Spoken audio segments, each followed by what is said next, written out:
Bonjour et bienvenue sur les vitamines du royaume pour cette troisième capsule sur l'évangélisation, comment amener les âmes à Christ. Nous avons vu dans les deux premières capsules que nous avions tous la responsabilité de faire l'œuvre d'un évangéliste. Ce n'était pas uniquement réservé à ceux qui ont le don d'évangéliste, mais que nous étions tous appelés à évangéliser autour de nous.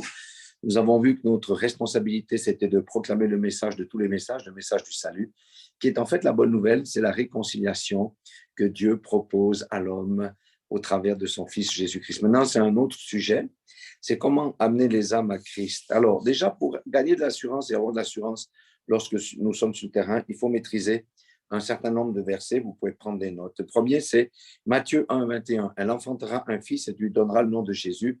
C'est lui qui sauvera son peuple de ses péchés. D'abord, on est convaincu que Jésus a déjà été annoncé comme sauveur du monde bien avant les temps aujourd'hui, bien avant sa naissance. Le point 2, c'est le verset que nous connaissons bien, Jean 3, 16. Car Dieu a tant aimé le monde qu'il a donné son Fils unique afin que quiconque croit en lui ait la vie éternelle et ne périsse point. Alléluia. Qu'est-ce que ça veut dire, ça? Ça veut dire que si on croit, on verra comment on doit faire après. Nous avons la vie éternelle, mais quiconque ne croit pas à Jésus-Christ, eh bien, va périr. C'est la seconde mort. Vous voyez, dans l'Évangile, on est obligé de parler de la seconde mort. On est obligé de parler aussi du jugement, même si l'axe principal, c'est la bonne nouvelle, c'est l'amour, mais on ne peut pas dissocier la prédication de l'Évangile sans le jugement et sans la perdition éternelle, le lac de feu. Ça, c'est un premier point. Dans Jean 3, 36, le Seigneur dit ceci, celui qui croit au Fils a la vie éternelle, celui qui ne croit pas au Fils ne verra point la vie, mais la colère de Dieu demeure sur lui. Amen. C'est aussi des choses qu'on doit maîtriser, parce que les jugements, la colère de Dieu est déjà sur le monde aujourd'hui, et nous savons qu'elle va se déverser lorsqu'il y aura les 7 coupes de la colère de Dieu qui vont venir sur le monde, mais la Bible dit aussi que l'Église, c'est-à-dire la véritable épouse, sera enlevée à ce moment-là et elle ne participera pas à sa colère. Et ensuite, la colère finale, c'est lors du jugement. Jean 5, 24, dans le même sens, il dit en vérité, je vous le dis, celui qui écoute ma parole et qui croit à celui qui m'a envoyé a la vie éternelle et ne vient point en jugement, mais il est passé de la mort à la vie. Alléluia. De la mortalité à l'immortalité, de la corruptibilité à l'incorruptibilité, telle que dit la parole. Je vous donnerai encore 3-4 versets. Apocalypse 20, 15, quiconque ne fut pas trouvé écrit dans le livre de vie fut jeté dans les temps de feu. Amen. Ça, c'est sérieux. Les temps de feu, c'est la seconde mort, la géhenne, l'enfer, tout ce qu'on peut dire. Ça veut dire que si quelqu'un n'a pas été trouvé dans le livre de vie, ça veut dire quelqu'un qui n'a pas accepté Christ comme Seigneur et Sauveur et qui a marché selon les termes de son alliance, dans l'obéissance, dans l'honnêteté, dans la justice et l'intégrité, eh bien, cette personne ira quand même dans les temps de feu. Et une personne peut aller dans les temps de feu, sachez-le, même s'il a confessé Christ, mais si les actes de sa vie ne reflètent pas ce qui est demandé de la parole, car la parole dit que nous devons mourir à nous-mêmes et que chacun prenne sa croix et suive Jésus. Que dit Pierre après avoir fait un long discours qui a touché la conscience des Juifs et qui les a poussés à se dire, mais on est foutus, qu'est-ce qu'on doit faire? Nous sommes perdus. Pierre a dit dans Acte 2, 38, repentez-vous et que chacun de vous soit baptisé au nom de Jésus-Christ, c'est normal. Pour le pardon de vos péchés, vous recevrez le don du Saint-Esprit. Alléluia, la repentance est clé dans tout le processus. Amen. La foi, bien sûr, tout ça, mais la repentance est clé. Matthieu 3, 2, parole de Jésus-Christ, première parole de Jésus-Christ, repentez-vous car le royaume des cieux est proche. Et Jean 16, 8, quand il sera venu, il le convaincra le monde en ce qui concerne le péché, la justice et le jugement. C'est le Saint-Esprit. Si nous ne prêchons pas le jugement et l'impact du péché dans la vie des gens aujourd'hui et futur, le Saint-Esprit ne peut pas convaincre les cœurs de jugement et la personne ne peut pas arriver à confesser Christ d'une manière sincère. On appelle ça un avortement spirituel. Alors, quelques points importants, principalement 2. Le premier point, c'est que n'ayons pas peur de parler aussi du péché, des conséquences du péché. On doit le mentionner quand même dans notre prédication et ne pas être uniquement des gens où on laisse croire aux gens que c'est juste dire je crois à Jésus-Christ sans comprendre qu'est-ce que ça veut dire être sauvé de quoi. Nous devons dire la vérité, nous devons dire aussi quel est l'impact du péché dans la vie de quelqu'un et surtout lors du jugement final, car chaque homme devra aller devant son Créateur. Mais je le répète, le message principal il faut un juste équilibre. Avant, on ne prêchait que le péché et l'enfer, c'était pas bon. Aujourd'hui, on prêche que la grâce, Jésus t'aime, c'est pas bon non plus. Jésus t'aime, oui. Dieu t'aime, oui, c'est vrai. Dieu est prêt à effacer tous tes péchés, pour autant que tu t'alignes sur ces termes. Ces termes, c'est confesser Jésus-Christ de sa bouche et croire dans son cœur qu'il est mort et ressuscité des morts.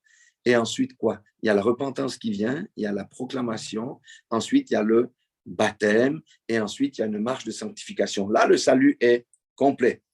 Donc, deuxième chose qui est importante de comprendre, c'est que nous avons l'obligation de prêcher, c'est notre responsabilité, mais pas celle du résultat, parce que nous avons toujours trois types de personnes qui vont trois types de personnes qui vont réagir de manière différente. Il y a ceux qui ont été réellement touchés sur le champ par le Saint-Esprit qui vont se convertir, qui vont se repentir, qui vont confesser le Seigneur, et qui vont joindre une église, qui vont passer par le baptême et qui entrent dans la marche de la sanctification parce que le salut se travaille jusqu'au bout. Amen. Il y a les sceptiques qui vont se développer, qui vont se départager en deux camps. Les sceptiques ne peuvent pas croire d'un coup, mais il a besoin d'un temps. Certains vont se convertir, d'autres vont continuer leur chemin. Et le troisième type de personnes, ce sont que ceux qui refusent carrément l'évangile. Pour eux, il n'y aura plus de possibilité de rattrapage parce que d'une fois qu'on est jugé au jugement dernier, on verra qu'on a été trompé, mais qu'on ne peut plus revenir en arrière. Alors, maintenant, il y a la question de comment, quand on a expliqué aux gens pourquoi nous avons été sauvés, pourquoi chaque être humain a besoin du salut, parce qu'on ne peut pas se changer soi-même, parce que la parole de Dieu dit quoi? Dit que même un léopard ne peut pas ôter ses taches, ni un Éthiopien changer sa couleur de peau. Ça veut dire que le vieil homme ne peut pas s'améliorer. Nous avons besoin du sang de Jésus-Christ, la victime parfaite, qui nous pardonne et qui nous transforme par le Saint-Esprit que nous recevons et qui fait de nous une nouvelle création. Amen. On ne peut pas dissocier la publication de la bonne nouvelle de la marche dans la sanctification qui doit suivre et du baptême. Alors, lorsqu'on a expliqué le besoin du salut à tout homme, que la personne a compris, qu'elle a reconnu qu'elle a besoin du salut, qu'elle a reconnu que c'est un pécheur ou une pécheresse, alors on peut utiliser Romains 10, 8, 10. C'est important que la personne confesse. Parce qu'on ne peut pas dire, qui croit au Seigneur Jésus, levez la main, vous êtes sauvés. Non, non, non, non, ce n'est pas comme ça que ça se passe. Romains 8, 10, 8, 10 dit quoi? Dernière partie du verset 8, il dit, or c'est la parole de la foi que nous prêchons. Ce n'est pas les œuvres. On croit et on obtient le salut par la foi. Amen. Et parce que le salut, on sait que la foi va déclencher la grâce. Si on n'a pas foi dans ce qu'on dit, la grâce et le salut ne peuvent pas venir. Donc, c'est par la foi qu'on confesse, c'est par la foi qu'on croit. Et le verset 9, il dit, si tu confesses de ta bouche le Seigneur Jésus, si tu crois dans ton cœur que Dieu l'a ressuscité des morts, tu seras sauvé, car c'est en croyant du cœur qu'on parvient à la justice et c'est en confessant de la bouche qu'on parvient au salut. Alléluia. C'est important, et ça, c'est la manière la plus simple d'amener quelqu'un au Seigneur. Amen. C'est de parler de ce que la parole de Dieu dit, de l'amener à confesser. Mais chacun doit prononcer cette confession sur la base de ce qu'on a entendu, de ce qu'on a compris, que nous avons besoin du salut, mais que le salut, c'est aussi la première étape. La deuxième étape, il faut se joindre à une église, il faut passer par les eaux du baptême, il faut être bâti dans les enseignements de Christ, il faut suivre la voie de l'Esprit, il faut prendre sa croix et suivre Jésus et mourir à soi-même. C'est comme ça que le salut sera manifesté, parce que nous avons potentiellement le salut, vous voyez. Le salut sera manifesté que lorsque nous aurons reçu le corps de gloire à la première résurrection. Alléluia. Ou lorsque nous serons enlevés, si Jésus-Christ revient avant. Le salut, pour l'instant, nous n'avons que le potentiel. Le modèle du salut se trouve dans l'Exode. Ils ont été sauvés de l'Égypte, ils ont été sauvés de la main de l'agresseur. Mais combien sont entrés en Canaan? Très peu, parce qu'eux, ils ont été rebelles à la parole de Dieu. Alléluia. Nous ne voulons pas être rebelles à la parole de Dieu et nous ne voulons pas faire des avortements spirituels en escamotant la moitié de la vérité aux gens. C'est le message de l'amour, de la réconciliation. Dieu est prêt à effacer la vie de péché de quelqu'un et de lui accorder le salut. Mais il faut que ça soit sincère, il faut que la personne reconnaisse que c'est un pécheur et il faut qu'il reconnaisse Jésus comme Seigneur et il faut qu'il accepte ensuite de marcher selon les termes de l'Évangile. Ce n'est pas plus compliqué de ça. Le salut est gratuit, mais il y a un coût à marcher dans le salut. Amen. Donc, comme je disais, après avoir obtenu la confession de foi, on doit lui parler du baptême, de la marche chrétienne et on amène la personne dans une église. Et le salut, vous savez, quand on fait la confession de foi, quand on amène une âme à Christ, c'est la première des étapes. Alléluia.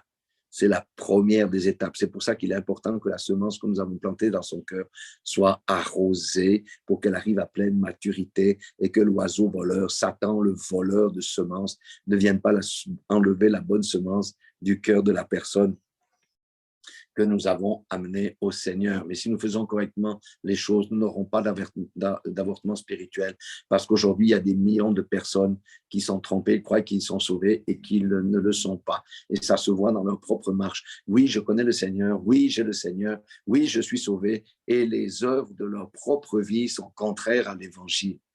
Le Seigneur nous dit qu'il nous a accordé le salut de son Fils par le versement de son sang précieux pour nous donner la victoire sur nous-mêmes, sur notre chair, sur le péché, sur le diable. Et nous avons la victoire. Donc, quelqu'un qui mène une vie de, comment on appelle ça, de défaite, sans être transformé ni renouvelé, il a peut-être résisté à une prière, mais cette prière n'est pas entrée en force dans sa vie. Le salut se manifeste. Nous ne sommes pas sauvés par les œuvres, mais les œuvres de quelqu'un attestent qu'il a reçu le salut. Parce que lorsqu'on est transformé, on ne fait plus les choses qu'on a fait avant. Nous ne retournons plus à notre vomi, même s'il y a des choses qui prennent du temps pour être complètement abandonnées. Voilà ce que je voulais vous parler. Soyez bénis dans le nom puissant de Jésus-Christ de Nazareth.